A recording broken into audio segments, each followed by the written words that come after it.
Isiah Pacheco suffers a head injury on Monday in addition to an unfortunate incident on the sidelines. Welcome back everyone, my name is Dr. Stefan Wilson and the purpose of this channel is to learn more about sports injuries. When we take a look at what happened here on Monday afternoon, on the play here we can see Mahomes, he completes a short pass over the middle to Pacheco, and who is then immediately surrounded by 3 Raiders defenders. In the process of trying to tackle Pacheco, his helmet comes flying off here and actually lands about what I can tell is roughly about 2.5 yards away. At this point, Pacheco is now down on the ground. He's laying on his right side and his face is forwards towards the camera angle, and his teammate, an offensive lineman here, tries to come in and help out on the play.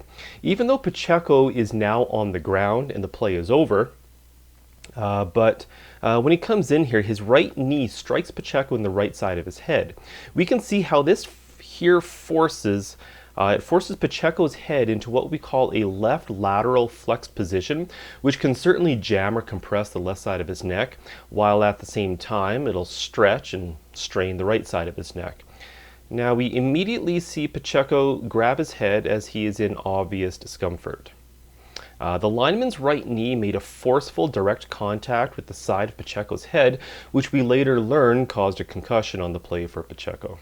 Now, yes, the lineman is wearing knee pads, but these knee pads they're not soft little pillows like they appear to be on TV.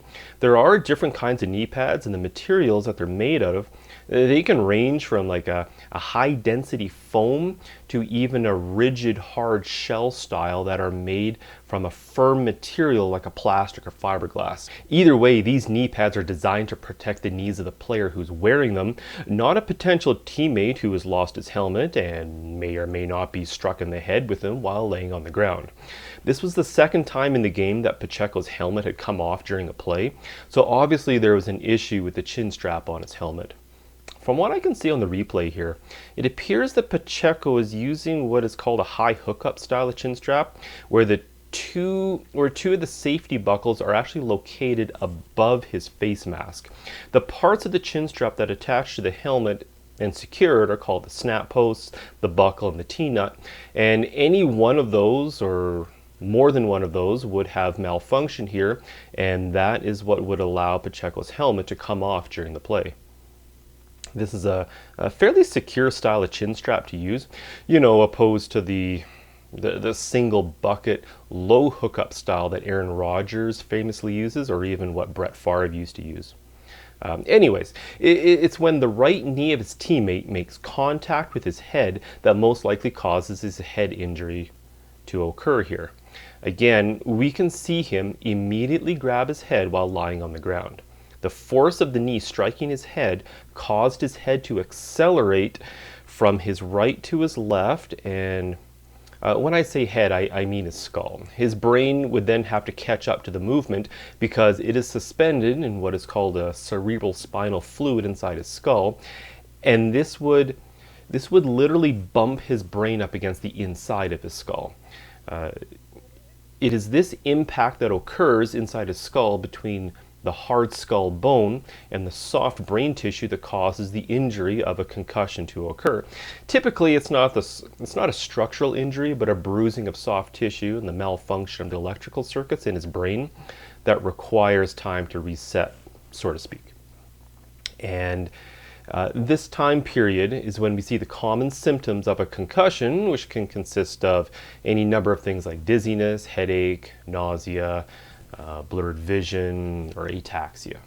Okay, after all of this, Pacheco makes his way to the sidelines, where he is then going to be evaluated by the Chiefs medical staff.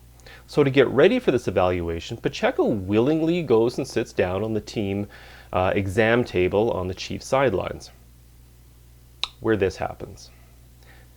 The table breaks. Unbelievable. Now, I don't think this occurred because Pacheco ate too much turkey and gravy at Christmas dinner and his weight was simply too much for the table to handle. Somebody most likely did not assemble the table properly.